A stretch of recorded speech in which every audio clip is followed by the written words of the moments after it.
آپ کا ٹھکانہ تو جنت الفردوس ہے، آپ تو جنت الفردوس چلے گئے۔ تیسرے جملے پر غور کرو، واہ کربا بتا الا جبریل ننا، آئے ابو اب قرآن کس کے اوپر نازل ہوگا؟ اب جبرائیل قرآن کی آیتیں کس کے اوپر لے کر آئیں گے؟ اب قرآن کس پر نازل ہوگا؟ آپ نہیں تو قرآن بھی بند ہو جائے گا، اس کی آیتیں نازل ہونا بھی بند ہو جائے گا، اس لیے کہ صاحب قرآن ہی نہیں رہا تو قرآن کس پر نازل ہو؟ نہیں، اے ابو میں جبریل کو منع کر دوں گی اب وہ قرآن لے کر نہ آئے، اے ابو اب میں جبریل کو روک دوں گی اب وہ قرآن لے کر نہ آئے، اس لیے کہ صاحب قرآن نہ رہا اس دنیا میں، صاحب قرآن اب نہ رہا۔ ان جملوں پر غور کرو اور اپنے سینے کو ٹھوک کر بتاؤ ایمانداری کے ساتھ 12 تاریخ کو نکلنے والے ان جملوں پر ہمارا جشن کیا کہہ رہا ہے۔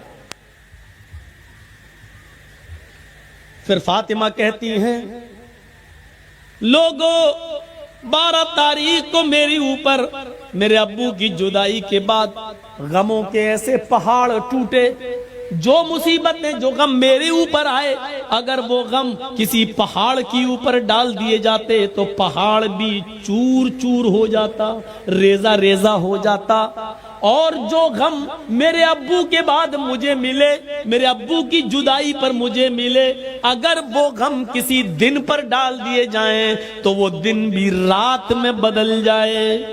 12 تاریخ ہمیں یہ بتاتی ہے کہ کائنات کو روشن کرنے والا سورج غروب ہوا تھا، اس پر ہمیں وہ ماحول بنانا چاہیے کہ 12 تاریخ کو نبی اکرم کی ہم پیدائش کی خوشی نہ بھولیں، لیکن اتنی خوشی نہ منائیں کہ ہم 12 تاریخ کو غم بھول جائیں، اور اتنا ماتم اور اتنا غم بھی نہ کریں کہ ہم نبی اکرم کی پیدائش بھول جائیں۔ ہمیں تو بیچ کا راستہ اپنانا چاہیے تھا، ہمیں تو معتدل راستہ اپنانا چاہیے تھا، یہاں دونوں طرف سے غلطی ہو رہی ہے۔ میرے پیارے ساتھیوں، قرآن سنتے جاؤ، حدیث سنتے جاؤ اور اپنے ایمان کا جائزہ لیتے جاؤ۔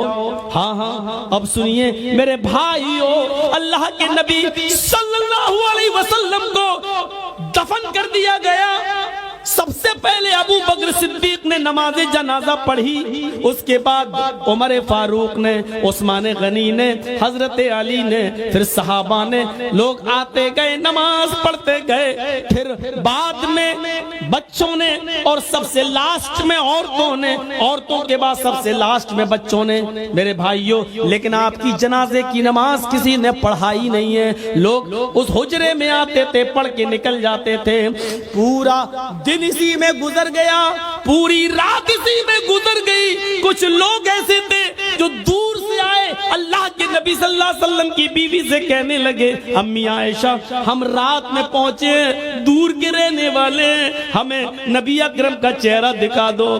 تو انہوں نے سر کھول دیا اور کہا دیکھ لو۔ کہنے لگے وہ صحابی آئے امی عائشہ ہمیں اندھیرے میں نبی کا چہرہ صحیح سے دکھائی نہیں دے رہا ہے، تو چراغ جلا دو، کچھ روشنی کر دو۔ تو حضرت عائشہ کہنے لگی اے محمد کے ساتھیو، میرے گھر کی اتنی انسلٹ کیوں کر رہے ہو؟ میرے گھر کو اتنا ذلیل کیوں کر رہے ہو؟ مجھے اتنا رسوا کیوں کر رہے ہو؟ اس صحابی نے کہا امی عائشہ ہم آپ کو انسلٹ کیسے کر سکتے ہیں، ہم تو اپنے نبی کا چہرہ دیکھنا چاہتے ہیں۔ تو امی عائشہ نے کہا لوگو میرے گھر میں اتنا تیل بھی نہیں ہے کہ میں چراغ جلا کر تمہیں محمد رسول اللہ کا چہرہ دکھا سکوں۔ یہ اس گھر کا حال ہے۔ افسانے تم نے بہت سنے